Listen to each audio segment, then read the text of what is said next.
Hello, ladies and gentlemen, and welcome to this. This is LK's Wrestling Reviews edition number 49 here on smarkamark.com. But also, for the very first time, I will be solo reviewing a show for KocoSports.net, either on the YouTube channel and on the website. So if you are watching this on KocoSport.net, I know they guys like to do it over there. So if you are watching it there, put in the comments section a win, a loss, or a tie for this Death Before Dishonor pay-per-view, and what were your thoughts on it? I will reply to every single one. That is my guarantee for you, because obviously I couldn't see the live comments, so I'll go on then physically reply via the old laptop. So thank you also for KocoSports.net for having me, and let's get to it. Enough of this lollygagging around. Let's get straight to it. As again, it's 4:26 a.m. start of recording.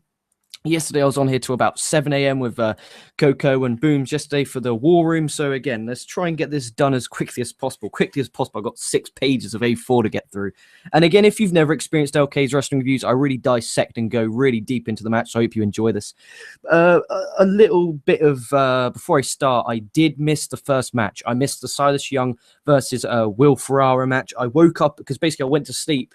And then I fell asleep because obviously I fucking stayed up too long. I fell asleep about 10. I was going to watch SmackDown, but that shows how good SmackDown was. And then I woke up at 1:15 a.m., fucking shat myself, ran on the laptop, dissed the laptop up and got the pay-per-view stream up. I did buy this show from ROHWrestling.com, $19.95. It came to conversion rates. I think it was £13. So definitely worth your time and interest in buying. I'm one of those guys that I like. I have no issue with pirates. Like, if you want to pirate this show, I have no issue with that. Go ahead, good for you, saving your money. I feel like I like paying, because then I feel like I can complain. You know, I can say I bought this show. You know, that's just me personally. But the opening match I got was Cedric Alexander versus Moose. Again, I do apologize if I couldn't break down the first match. I was going to try and go back and watch it. It's just there's so much wrestling. I mean, I'm behind in New Japan G1 Climax. They're on day 4 in like a couple of hours. I still haven't watched day 3 yet. So the storyline going into this one is Alexander and Vader Scott basically turned on Moose at the Best in the World pay-per-view. And Alexander cheated with Vader Scott to end the undefeated streak of Moose. So there is a reason for this match to happen, and they're not just wrestling for wrestling's sake. And, you know, the match, there was some really nice spots. Moose with a lovely follow-away slam on the barricade. And I'm a huge fan of Alexander. I really am. I love this new aggression. I love when Ring of Honor turns someone heel. They completely change their character. They change their entrance music. They change their entrance. They change their gear. I really do like that. And the style, you know, there is a heel and there is a babyface style. And in Ring of Honor, it's really clear. And Alexander really has upped the aggression when it comes to his in-ring style. And lots of drop kicks these days when it comes to professional wrestling really are picking up the height, sorry. Okada is just incredible. I mean, Orton's got a beautiful one. Ziggler, I mean, Moose, strong later on. A Moose in this one, particularly if you're on the lookout for certain drop kicks, this is one to watch. There was a nice sit-down spinebuster. Alexander with a beautiful springboard tornado DDT. The crowd had just started to get into it. They were kind of quiet for the start. They were kind of just like Moose, which that chant annoys me. But I do like when they go Moose sucks. That really does please me. Alexander does hit a beautiful Michinoku driver, and if you do consider the size of Moose, it really is incredible, because the commentators did a great job saying, look, a Michinoku driver is one part of Alexander's offense. Will he go to use it because of the size of Moose? Again, speed, power, recipe for greatness. Alexander does, though, pull it off, and it really looks nice. And Moose's strikes, I must say, I mean, I talked about it on my New Japan review about AJ Styles' strikes really improving. I do feel that Moose's strikes are improving. I mean, the guy's been there for now a year in the wrestling business itself, and he's done a great job, in my personal opinion. Alexander then punches Prince Nana, who was doing commentary. Alexander then it's a suicide dive, but in midair, Moose kind of catches him and hits a beautiful pop-up powerbomb onto the apron. Really nice.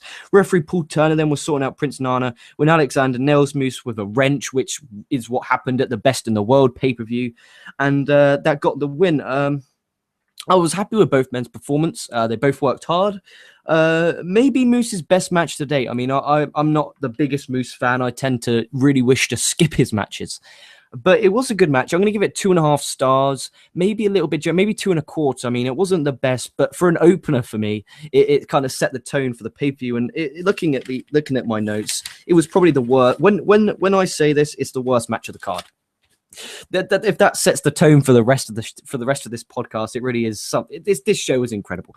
So that's a 2.5 stars, and you got to remember, I'm a Ring of Honor mark. I should have said this before I got down to it. I love the idea of wrestling feeling like a sport. I love how referees have such involvement. The commentators put over the refs, Paul Turner, Todd Sinclair. They really put them over, and the matches feel real. Like, this felt like a real match. Not that's no dig at any other company. It's just, my taste in professional wrestling. And then we go straight on to the next one, as I would like to go to bed sometime this morning. We have Roppongi Vice versus the Briscoes. Now, I'm going to say something which is probably going to get lots and lots of heat on both comment sections. I am not a fan of the Briscoes. I've always believed this. Like, when I've watched ROH, when I turn it on, I expect to see people like Strong, Lethal, and trust me, I'll get onto that later, which is probably why you're here. Strong, Lethal, Adam Cole, even Beretta and Romero, Alexander, ACH, Adam Page. I'm expecting to see wrestlers look like wrestlers, wrestlers wrestling. Briscoes, to me, they kind of make it feel like it's a brawl. Like, it's not a wrestling match, it's a brawl, it's a fight. Now, with Ring of Honor really putting over the aspect of the wrestling being a sport, then seeing a fight, it kind of doesn't do it for me. I'm just not a fan of the Briscoes. I mean, Mark Briscoes, redneck kung fu, I do find amusing if I'm in a happy mood. But, Jay Briscoe, I think he's a really boring worker. I mean, he's pretty dull, but this match is okay. We'll get to it. Code of Honor is obliged by a really impressive in-depth tag team division right now in Ring of Honor. I'll get onto this later on in the tag team title match, but I'll get onto it now in case I feel a bit tired then. So you have Roppongi Vice, who are doing well in New Japan right now. You got Briscoes, you got the Young Bucks when they come over, you got the House of Truth, Donovan Dijak and Vin Diesel. You've got the Kingdom with Michael Bennett and Matt Taven. You've also got, who else have you got? You've got Red Dragon, Bobby Fish, Kyle O'Reilly. You've got the Addiction, who are the champs right now, and also War Machine. And it's just a really great tag team division. And every single one of those teams really do bust their ass on a daily basis. And the tag team division right now is really flourishing, and it's just a good time.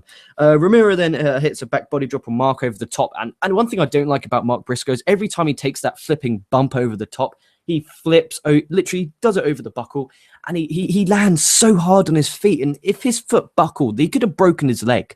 Like, literally, he flipped over the top and landed on his feet and then kind of bumped. It really didn't look great. Jesus Christ. Romero then is your face in peril, but then what was strange about this match? Now, if you did watch this match, you probably picked up on it. It started off with Romero being the babyface in peril, with the Briscoes with the heel heat, but then the crowd started to side with the Briscoes. So I think on the fly they might have just switched it up, and Mark Briscoe is your face in peril. But then at the same time, I was sat there thinking that it does make sense, as both teams are babyfaces. So, having heel heat doesn't really make sense. But Beretta every now and then was kind of dealing some Healy tactics, like taking the piss out of Mark Briscoe's redneck kung fu. So there was some kind of Healy aspects in there. So it wasn't just babyface by babyface. Ramiro hits his running knees to the apron, off the apron to the floor. Jay hits a really nice neck breaker. And I will give him credit for this. His neck breaker looks like it legit does break their neck. It really looks beautiful. That gets this is awesome chant. They then have their vintage near fall exchange that happens in every single tag team match in the history of pro wrestling. Mark Briscoe gets a beautiful running blockbuster off the apron to the floor. I mean, really beautiful. I will give him that. And then Jay hits a Jay driller. Mark hits the funny bone or elbow drop off the top to get the win. Does this mean, though, the Briscoes could go for the tag straps? That is one thing coming out of this match. I'm very curious to see if the Briscoes will go for the tag straps, because you got to look at this. I wouldn't mind seeing maybe add a few more teams, maybe a mini tournament that we could do. I know they're doing a tournament right now for the TV title, and it's not good to keep repeating yourself. But, there is a real thriving tag team division here, and they need to pick up on this. And I'm looking forward to Roppongi Vice, seeing if they're going to stick around with Ring of Honor. I hope they do, because this was a good match. And when the Briscoes have a good match on a card, it's something special. Because, like I just mentioned, I'm really not a fan of Briscoes. Code of Honor again. Both men are babyface teams. Both men leave babyface teams, which is the important part of this. I'm going to give it 2.5 stars. It was an entertaining match. I was entertained. I really picked up towards the end. And even the Briscoes, I will give them their credit. I mean, I'm one of these guys that no matter how much I hate you, like no matter how much I dislike you, if you perform in the ring, I don't care. Like you could be the most, I could hate you the most. Like, for instance, I hate Bullshit Dempsey and Baron Boring Corbin more than anyone in the world. if they put on a good match, I will say they put on a good match. I'm not one of these guys who has an agenda. I'm not going to say, like, for instance, if TNA had a show, I'm not, just because I'm not the biggest fan of TNA right now, I'm not going to say, look, TNA, that was shit. No, if they perform, I'm going to put it over. If it was bad, I'm going to bury it. But I paid $20 for this. I was satisfied. It was 2.5 stars. Would I recommend watching it if you have maybe a spare 20 minutes? And if you're thinking, shit, I want to watch some matches on the card, I would check out the main event. Actually, no, check out the main event. Don't watch anything else. You probably won't have time anyway.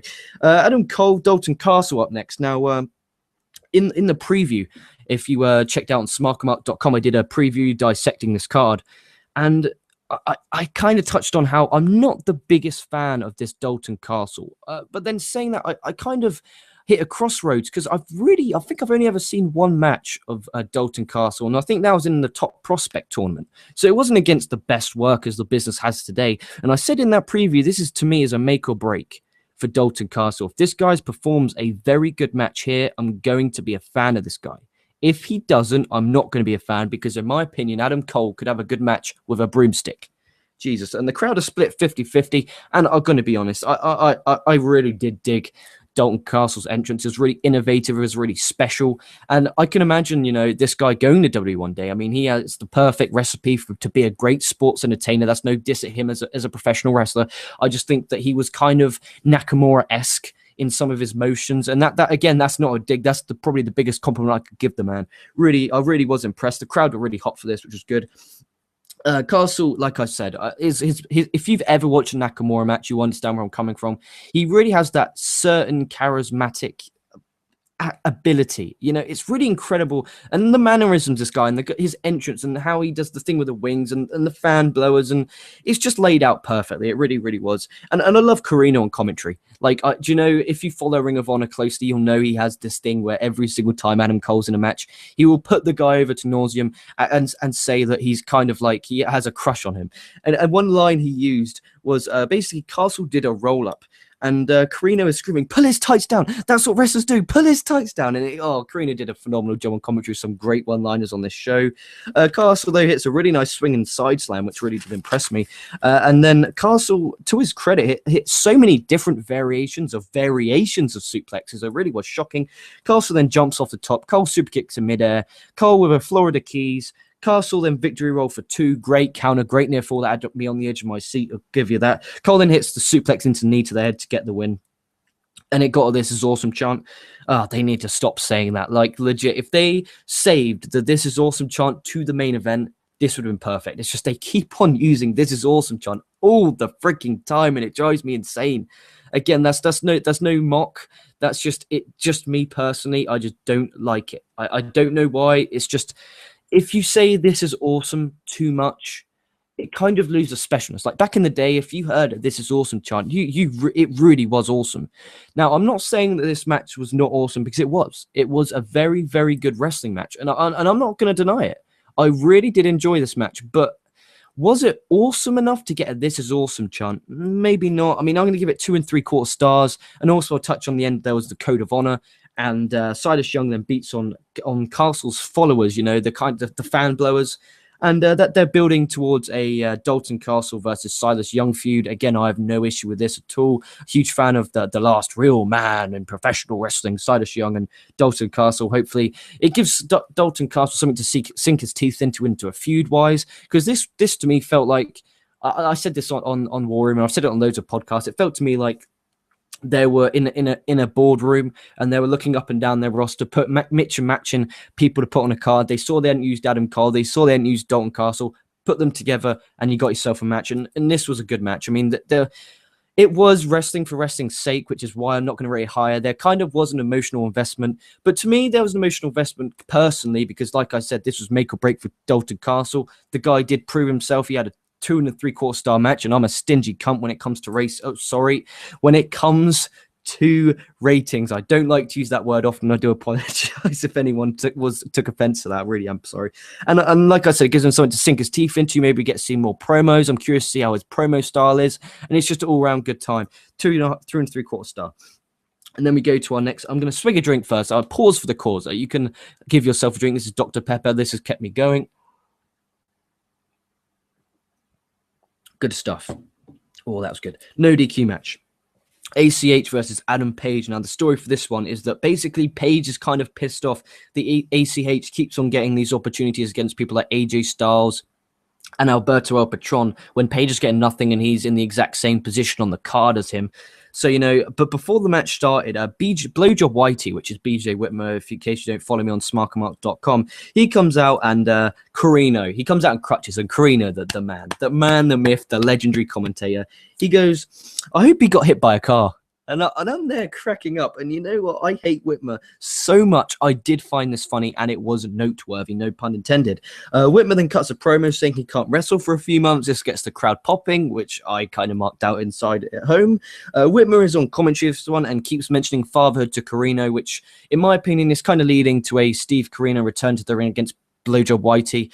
I honestly think Blowjob Whitey is one of the worst professional wrestlers in the history of the planet. Why he's in Ring of Honor, I have no clue. I will give him this, though. He did cut a good promo. The guy can cut a good promo. It's just as a wrestling match itself, as a wrestler himself, he's really poor. I mean, how he got to Ring of Honor, how he's a former tag champ, I mean, it doesn't make sense to me. But, the politics, he might be banging someone or he might be cocksucking someone. You don't know how this all works, so nor do I. I'm curious to see where this is going. Like, back to the point I was originally making, the Human Waffle Fest machine here. I want to get this done as quick as possible. Basically, Carino's son, Colby Carino, is basically Blowjob Whitey's bitch, and he keeps making him do loads of shit. Like, for instance, pull up Adam Page's knee pads when Page comes out. And I like how they gave Page his own entrance, kind of made him feel like his own man. I was worried he was going to come out with a decade. But no, Blowjob Whitey in a few matches for a few weeks and a few months. So that's something to look forward to, especially with All-Star Extravaganza, which is usually my favorite pay-per-view of the year. I mean, last year, AJ Styles, Adam Cole was fucking terrific. But anyway, we had no code of honor for this one. We literally just got straight to brawling from the get-go. ACH is, I'm just going to go for the spots because there was fucking lots of them. There was a running shooting star over the top to the floor from ACH. Page hit a power slam onto a set-up chair. Nasty. Page then hits a front suplex onto a ladder. Nasty. Page then hits an exploder suplex onto a ladder which was set up in the corner. Nasty. Then ACH hits a German suplex onto a ladder in the corner, which is going to hurt in the morning. Poor man. Nasty. ACH brainbuster onto chair for 2. Nasty. ACH then hits a 450 splash off the apron to the floor. Very nice. Page then hits the rite of passage off the apron through a table and a hard landing on the floor. The bitch Colby Carino then pushed both men back in the ring. Page covers to get the win. Now, what did baffle me? I will give criticism when criticism is needed. What did baffle me was how Colby Carino was scared to get involved. Yet Colby Carino and Blowjob Whitey have been getting involved in the previous 3 matches that these guys have had all the time. This match is no DQ. I thought this match was made for the decade to get involved, yet Colby Carino was on the outside kind of scared to get involved. But it doesn't matter if he got involved. I think that was just a little bit poor booking. It was a 3-star match. I mean, I'm not the biggest deathmatch wrestling fan or the biggest weapon usage fan, but I am all for, at the end of a feud that's been building like this, and this really was heated. At one point, Page wanted to burn ACH's t-shirt on fire in the middle of the ring. So it was the end. It was a feud ender, but what I also loved is how they didn't just get the weapons and just hit them. Like in a WF hardcore match back in the day, they would just get weapons and hit each other. ECW were like that as well. They just hit each other over the head, unprotected wise. No, these guys were innovative. They used variations of suplexes onto various weapons, which I was a huge fan of. They're going to be hurting right now. Literally, the show ended about 25 minutes ago. These guys have probably got ice packs all over them. They're probably really hurting. ACH didn't look weak in defeat either. Page with a big win on a big stage on iPay-per-view. I'm going to give it 3 stars. Very entertaining match. And then we go on to our co-main event, because trust me, the main event is going to be long enough to talk to. We have a 4-corner survival match for the Ring of Honor World Tag Team Championships, as we have the Kingdom, which is Michael Bennett and Matt Taven. And I'm curious, before I get onto this, I'm curious if the Kingdom are going to be going back to New Japan Pro Wrestling, because they won the IWGP Heavyweight titles and they lost them to Anderson and Doc Gallows, who I can't stand. And they're the current champs now. And I haven't seen them back since then. I really do hope they go back over there. versus War Machine, which is Hanson and Rowe, versus Red Dragon, which is Kyle O'Reilly, Bobby Fish, versus The Addiction, who are the current tag team champions, which is Christopher Daniels and Kazarian. Bennett was wearing tights for the first time. I dig that. He looked pretty slick. And 2015 is my opinion, Red Dragon's year. I mean, O'Reilly in singles action, he had a 5-star classic on the Best of Super Junior final against Kushida. Definitely check that out on New Japan World if you haven't. Definitely recommend that.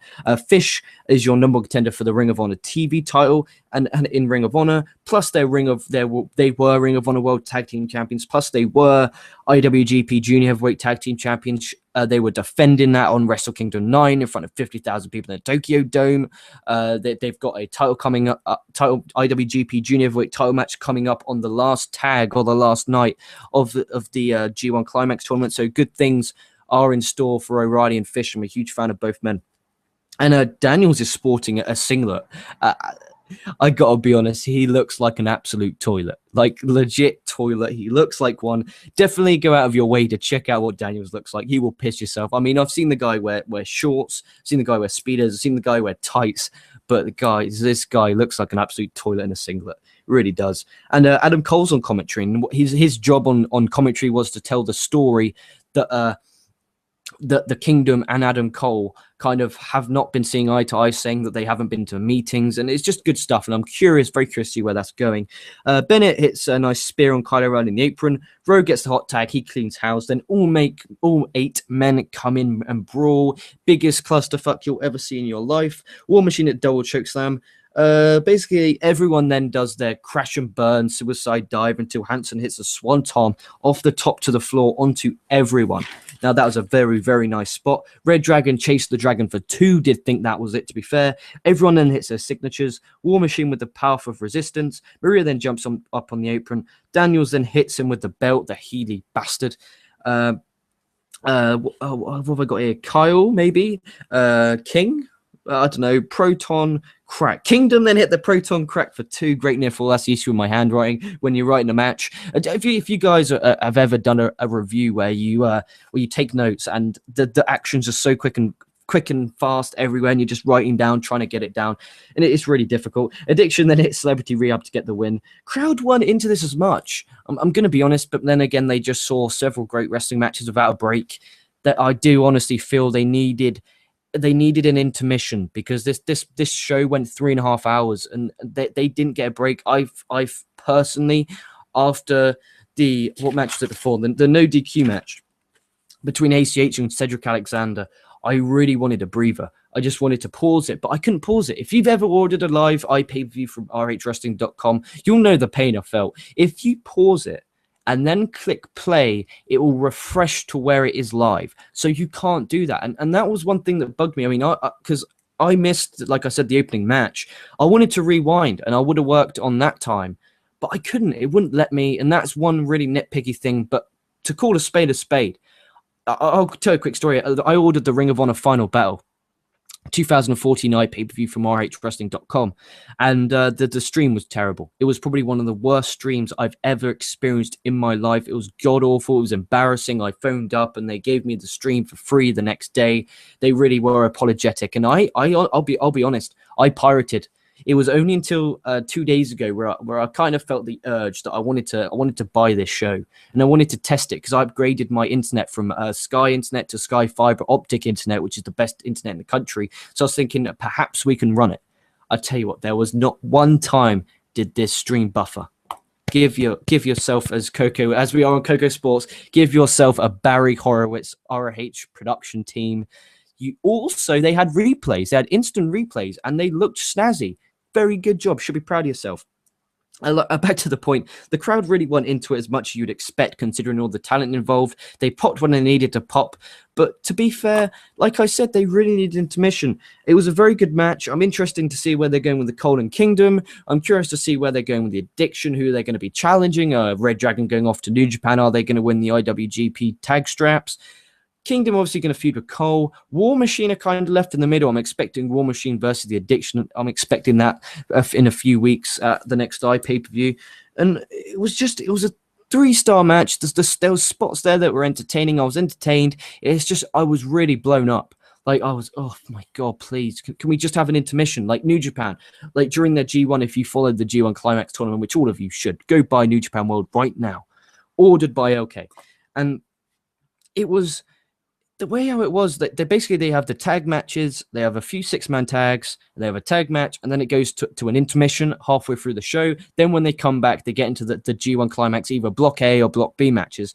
With this show, they didn't do this. I understand they had an hour main event, but they could literally had a break in between the no DQ match, come back and said, look, here are your 2 World Championship matches, your World Tag Team title matches and your World Championship match. That's just me personally, but I don't know. That's just my opinion. What's yours? Drop in the comment section if you feel there did need to be an intermission, because as a fan, as you're not there wasn't a buffer. Like if you do watch WWE close, you'll know there's either a Divas match, or not anymore. There's usually a tag title match as the buffer, or a slower paced match. There was no buffer. It was just action, action, action, action, action, action. And when you get an hour main event, damn it to God, you want a breather. But it was 3 stars, 2 3/4 if you're feeling bad. But there was nothing bad about the match. There's no botches. It was entertaining. It's just I really wanted a break, but that might be nitpicking. I hope you guys thought the same as me. Drop in the comments if there's anything you disagree. Don't feel bad. Drop in the comments, and I'll, like I said, if you're on KocoSports, like I said, I can't do live comments because I'm streaming this from my YouTube channel. It's going to go on smartmark.com. I will obviously reply to the smartmark.com comments, but if this is on the KocoSports YouTube channel, I will reply to them via the old keyboard. And then we'll go into the main event. Jesus, I'm going to take a swig of drink for the working man for this one. Jesus Christ. Right. Ring of Honor World title match. We have Jay Lethal, the defending champion, undisputed champion, the Ring of Honor television champion, and Ring of Honor world champion, defending against Roderick Strong in the main event of Death Before Dishonor 13. As I'm just going to check the old Twitter machine to see I've got some notifications before we get down to breaking down this matchup. We have, oh wow, it's Raymond Rowe retweeted me. Wow. I tweeted out a couple of minutes ago. This really, after the main event, 37 minutes ago, this really is the hashtag best pro wrestling on the planet. Hashtag Death Before Dishonor 13. Raymond Rowe retweeted me. Much love, Ray Rowe, you old tool. Anyway, no, I'm joking. Ray did a great job in the tag team match, and thank you for the retweet. You could have followed me. You know, you can jump on my podcast anytime you want. I'm going to check some live comments on smartmark.com quickly to see if we have any. I'm not expecting there to be any. For some reason, we never get live comments, and there probably won't be, will we? Moment of truth, refresh. 4. Wow, 4, ladies and gentlemen, 4. This is new territory. Who have we got? We are okay. Ahmed Abunda.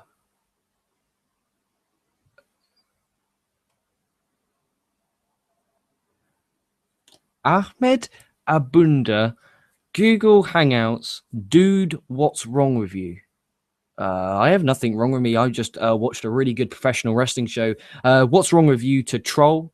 I don't like giving attention to trolls, but you are lost. How am I lost? Dude, what did you gain? What did you gain from this? What did you gain from this? Like, I said, I'm a human Waffle Fest machine. I have never denied that. That's my thing. That's my gimmick. But what's going on here? What's going on here? You are lost. Look, like I said, I'm open to criticism, but give me constructive criticism. If you're not enjoying the podcast, tell me why you're not, you fucking toilet. Oh, damn. So the only time I get bloody live comments are the time I wish I didn't have one. Jesus Christ, honestly. Crying out loud. Again, apologies about that. That guy's a right tool. That really put me off. That's really depressing. Like I said, Ring of Honor World title, JD for Roderick Strong. And just to confirm, I have never been lost on this podcast. I took my notes, I did my research, and everything's perfect. I honestly, I didn't think I was lost at any time. And if so, I hope it was entertaining. Bastard. Don't do this. I've done this before. A guy went negative and I went on a tirade. Don't do it. Right. Main event time, Lethal Strong. Good boy. So I loved how they highlighted the history of Truth Martini with Roderick Strong. They really did a good job in highlighting how Strong was with Truth Martini when Roderick Strong was world champion. And they kind of played on the aspect that Strong knows what Truth Martini's up to. So, like, if there's anything is in any shenanigans involved, Strong knows them because Strong's already done them with Truth Martini, which I thought was a very good, very, very, very good part from the Ring of Honor team there. And also, I'm a Roderick Strong mark. I mean, when I started watching Ring of Honor back in 2010, Strong was the world champion. So Strong has a special place in my heart, and I always wanted him to be world champion. And I was so, like, lots of people say, like, reviewers shouldn't have favorites. Like, they should like everyone equally and just review the show. But to me personally, I like having a fan favorite, like have something to root for, because then I'm so much more like, if you went into this match and you're a reviewer and you're like, yes, Lethal, Strong, two good workers. But I'm going into this, yes, Roderick Strong, Jay Lethal, two great workers. Strong, come on, let's win this bad boy. And I think that makes you more emotionally invested, emotionally attached, and will create a better podcast. And Nigel McGuinness is on commentary. And why Nigel McGuinness is not on commentary the whole show is beyond me. I guess it gives it that big fight feel with the main event. But this guy is literally probably one of my personal favorite commentators in the history, in the history, Jesus Christ, right now in the business. I mean, my dream team is Matt Stryker, Steve Corino. That's it. Like, that would be my dream announce table. But as a table, I mean, Corino, McGuinness, and Kevin Kelly, they did a very good job. And it's, oh God, it's coming up to 5 a.m. I really want to hit the sack soon. So we'll get down to it. I mean, Strong, I'm sorry, I can't. Strong is the best shape of his whole entire career. I honestly do feel that. And the crowd are electric from the get-go, split 50-50. Half of them want Strong to win, half of them want Lethal to win. One thing I love about Strong is how he can really pick up the pace at any time, and commentator did a good job. Picks up, and it's a very slow pace. If you're watching this, it kind of feels like a really old school wrestling main event. It's kind of a really slow paced. You were expecting it to pick up at certain points and it didn't. So if you've already watched this show and you rewatch it, you will realize they're going slow paced because they're going for an hour. But when you're watching it live, you didn't realize that this was going to go for an hour. So you're expecting, okay, is it going to pick up anytime soon? Is it going to pick up anytime soon? And it never picked up until about 40 minutes into the match. So you got to understand, if you don't enjoy like a methodical physical pace, this match is not for you. But again, as I've talked about on the Battleground previews, Battleground reviews, about the Orton and Sheamus, how the physical, methodical pace, this was not that. It was a bit quicker than that. But considering the athletes involved in a Roderick Strong and JD 4, you're expecting it to just be a bit more quicker.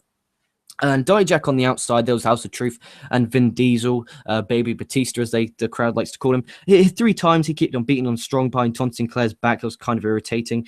Strong then hits a reverse DDT on the floor. Strong hits a beautiful dropkick. Really does hit a really nice dropkick. Again, Strong, Moose, Okada, best drop kicks in the business, but Okada's probably the best one. Lethal then hits suicide dive, Strong moves, and legitimately lands so hard. Lethal's back just bounces off the barricade. Really nasty stuff. Strong then hits a running corkscrew splash over the top onto the floor until all of the House of Truth, including Jay Lethal, I for one marked out over this. I legitimately can't remember the last time Strong went to the air like that, and I've never seen him hit a corkscrew splash over the top. Incredible. Lethal then hits 3 suicide dives. Then after about 40 minutes, Strong starts to no-sell some chops, has a quick flurry of offense. Strong then with the stronghold, Lethal gets to the ropes. That gets a "This is awesome" chant. Lethal then smashes Strong with the Book of Truth with Todd Sinclair distracted. That gets a 2 really good near fall. I mean, really good near fall. I was on the edge of my seat thinking that's it. Then both men can barely stand at this point. The bell rings. That's not it. That's not it. The bell rings. And that 60 minutes were up. Like, legitimately, 60 minutes were up at this point. So these guys went out there for 60 minutes and busted their ass. There was one point where I stopped taking notes because I was on the edge of my seats. That's why I kind of jumped from a belly to back suplex onto the apron to the finish. And a couple of things I'd like to talk about were, at one point, Strong hit a double gut buster, sick kick, 1-2, and in the most insane near falls I have ever seen. Like, legitimately one of the most insane near falls, period. Like, I was stood up. I was stood up going, 1, 2, go, and he kicked out. Honestly, because I was emotionally invested, I enjoyed it so much more. I mean, there was a beige back suplex on the apron. Lethal barely got a 2, just a 2 with the lethal injection. It was really, really good stuff. And again, ring announcers, after 1 hour, the bell rang. So basically, they're in the middle of a flurry. Strong and Lethal are exchanging physical forearm strikes, really stiff. And then Strong hits the sick kick. The bell rings, and that was good booking. If the camera angle didn't show, but if you look closely, Strong hit the sit kick and then the bell rang. So in theory, Strong can say, look, if that bell didn't ring, I was about to win that world championship. Give me a rematch. This time, no time limit. That's why I'm expecting the route for them to go on. I have no issue with this. People were complaining, on Twitter, literally just after the main event, that they paid $20 for that with no finish. Again, the Battleground pay-per-view, people complained that they didn't get a finish. Okay, that was the Undertaker appearance. What more do you want? With this, it was nothing more than 60 minutes of pure pro wrestling at its best. I mean, the commentators did a great job. The athletes did a great job. Everything about this was perfect. The crowd were electric. It generally was a great match. Now, I can see your point of view, wanting a finish, but then, considering mine, you just saw a 60-minute wrestling match. I honestly feel I got my money's worth. I was on it. Wrestling is meant to be an emotional roller coaster. This took me on an emotional roller coaster. It really, really, really did. They busted their ass off. There was false finishes all over the gaff. Several times I thought we saw a new champ. Several times I thought Lethal retained. So I'm going to give it a 4.5-star match for just being purely excellent. I'd give it a bit more if during the first 30 minutes, I'd say they were really slow paced and the crowd kind of weren't into it. So if you add the crowd for 1 hour, I know that's a tough task. For 1 hour, crowd being mega hot, this would have probably been a 5-star. And again, I do understand that you paid your money. You wanted to see a clean finish. This is Ring of Honor after all. You don't want a fuck finish. But to go to a 60-minute time limit draw, where else in the world, apart from New Japan, do you see time limits? And to actually go 1 hour, it ups the prestige of the World Championship. It makes an easy storyline to book in the future with Lethal and Strong. They can always go back to that if they want Lethal to go on to a Jay Briscoe feud. And overall as a show, I mean, looking up, 4.5, 3 stars, 3 stars, 2.5, 2.25, 2 3/4, 2.5 stars. Just lots of really, really solid, good wrestling. If you're a guy who just enjoys pro wrestling for what it's worth, wrestling, I fully recommend you guys to buy this show. And I recommend you to buy it on if you're a fan of just long, like New Japan pro wrestling style main events. Definitely order this for the Roderick Strong versus Jay Lethal match, because honestly, that is worth your time and worth every penny. I feel good about myself for buying it. I feel good that this podcast is done and out of the way. It's 5:03 a.m. over here in the UK. I'm literally about to hit the sack. And as an overall show, win, loss, or tie, because this will be going on KocoSports, I'm going to have to give it a win. Like, I have to give this a good, solid, strong win. It was entertaining. There was no point did I want to turn this off. Okay, there was a time where I wish they had a breather, that they really, really needed an intermission. But if you watch this back, you might be able to pause after the Alexander ACH match to kind of see where it all kind of. If you, I do apologize. Okay, now I understand why that guy said I was lost. But it's 5:03 a.m. for crying out loud. I just sat up and watched the pay-per-view. And any live comments that will be left again on KocoSports, I will reply to them all. Any replies on the YouTube channel for Smarker Mark, I'll reply to. That douchebag thought he was funny by saying I was lost. I'm lost now. Just an all-around good wrestling show. I'm literally about to hit the sack right now. I'm really tired. I wanted to get this podcast done and out of the way so I can catch up with my New Japan. Thank you so much for Coco for having me on the KocoSports YouTube channel. This has been LK from the Smarkamark team. You can find us at smarkamark.com. Thank you so much for listening, everyone. Stay safe, stay well, and I'll catch your asses down the line.